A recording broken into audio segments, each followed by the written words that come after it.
Fraud investigation is something most people hear about only when something goes wrong, like a bank is calling you about an unusual transaction or a crypto exchange is freezing an account after a hack. But professionally, fraud investigation is a structured, methodical process, and the actual work changes dramatically depending on the industry that you are in. And right now, fraud is everywhere. Europol latest threat assessment notes that fraud, especially cyber-enabled fraud, is one of the most widespread criminal activity in Europe. Today, I'll take you through how fraud investigators work across 4 sectors: banks, crypto companies, insurance firms, and the gambling industry. So my goal is to give you clear overview of the fraud investigation process and for each of these sectors, and help you understand the differences if you are considering a career move into this space. So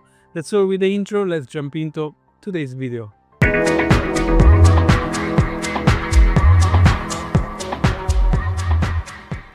Fraud investigations in financial institutions. Fraud teams in banks handle some of the highest volumes of cases as they face constant pressure from regulators and customers. So let's look at some of the main types of fraud investigated. We've got account takeover, unauthorized push payments is APP. These are a type of scams. Card fraud, synthetic identity fraud, loan or credit card fraud. And keep in mind that an app fraud has exploded in recent years. So UK Finance reported £485 million lost to app scams only in 2022, making it one of the most damaging fraud types for banks and customers. So let's have a look on how the investigation process works for banks. Step 1, the alerts or the trigger. This could come from a fraud monitoring rule or a customer report or even internal referral. Step 2, we've got data collection. So investigators review customer behavior, geolocation data, device and IP information, previous fraud reports, and recent payments or transfers. The third step is going to be the typology comparison. For example, the FATF paper on cybercrime-enabled fraud highlights how criminals shift tactics quickly and often combine social engineering with payments fraud. Step 4, customer contact. So banks may call the customer to confirm whether a payment or a login was actually genuine. The next step is going to be the decision. So investigators will have to decide whether to block the payment, refund the customer, or deactivate the card, lock the accounts, or escalate internally. The last one is going to be the SAR escalation. So if the case suggests criminal activities or mule networks, it is also escalated to the AML teams. Before we continue, if you want to move into fraud roles or strengthen your skills across AML, sanctions, and broader investigation, take a look at my FinCrime Career Accelerator course, because it's designed to give people practical knowledge, real examples, and a clear understanding of the job market across AML and fraud. You will find a link right here on the screen, and you can also see the link in the description of this video. So do check it out, it's definitely worth it. And now we can continue by talking about fraud investigation in crypto companies. Crypto fraud investigations feels completely different from banking because it mixes traditional fraud patterns with blockchain analysis. So some of the main type of crypto fraud you will see are investment scams, rug pulls, romance scam, phishing, wallet compromises, account takeovers on exchanges. Chain analysis noted that illicit crypto activity still accounts for billions in value each year, with scams remaining a major contributor. Now let's see how fraud investigation works inside a crypto exchange. First step would be a blockchain tracing. So an investigator follows stolen funds on a chain to identify where they moved, including through mixers or high-risk exchanges. Second step is an off-chain analysis. Fraud analysts look at login metadata, device fingerprints, changes in withdrawal behavior, the IP mismatches. And third, identifying cash out points. Fraudsters often move stolen crypto to centralized exchanges.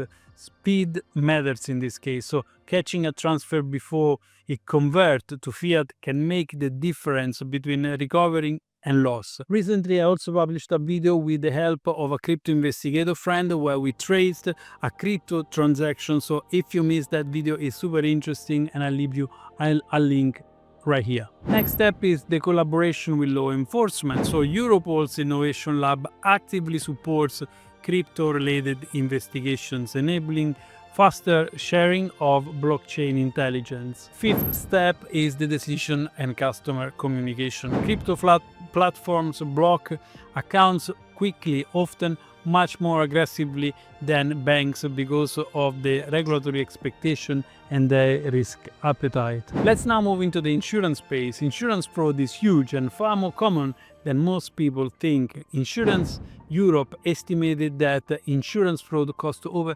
13 billion euros per year across the continent. So let's have a look at some of the common types of insurance fraud that we can find in here. There will be exaggerated or fabricated claims, staged accidents, faked medical or repair documents. Identity fraud is used to access coverage, and also organized fraud rings are operating in this space. So let's have a look at how the operational process works to investigate frauds in the insurance space. First, the claim triage. So suspicious claims are flagged by automated tools or experienced claim handlers, so they give a priority to those ones.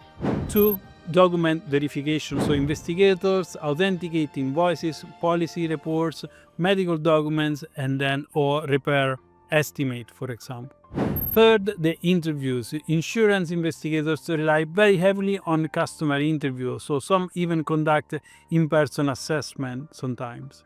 Step number 4, database check. In the UK, investigators often consult the IFR, the Insurance Fraud Register, in order to see if there is any existing data in there. And fifth, the outcome and escalation. So cases may be declined, referred to internal legal teams, or handled to law enforcement as well. Lastly, the fraud investigation process in the gambling industry. Fraud here is a mix of financial fraud and gaming-specific abuse. The UK Gambling Commission frequently highlights fraud and money laundering among key risks for operators. Now let's look a bit closer into the type of frauds that are investigated in this sector.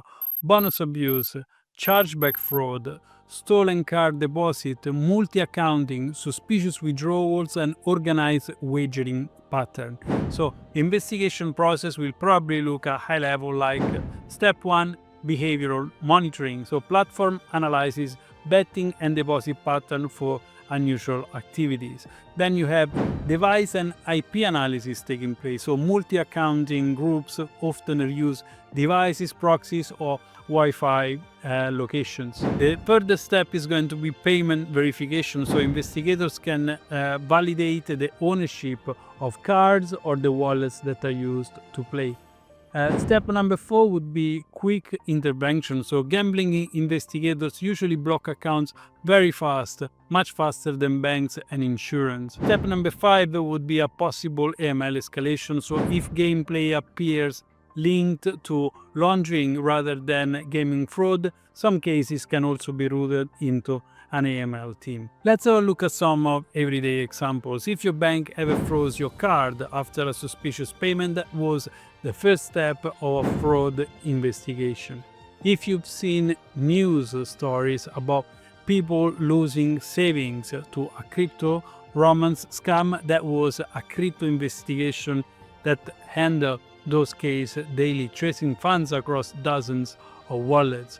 Or insurance team see staged accidents so regularly that many can recognize pattern within minutes. And gambling investigators deal with organized groups who open hundreds of accounts to exploit bonus scheme that they provide for their customers. So fraud affects normal people every day, but behind every alert is a completely different investigation process, and it depends also in which industry this is taking place. So fraud investigation is a structured profession with many specializations. Banking, crypto, insurance, and gambling all require different skills, different tools, and different mindset, of course. If you want to explore these roles and build a foundation for your career in compliance and investigation, remember that my FinCrime Career Accelerator can help you to get there. You will find the link in here and in the video description. And as always, if you find this video helpful,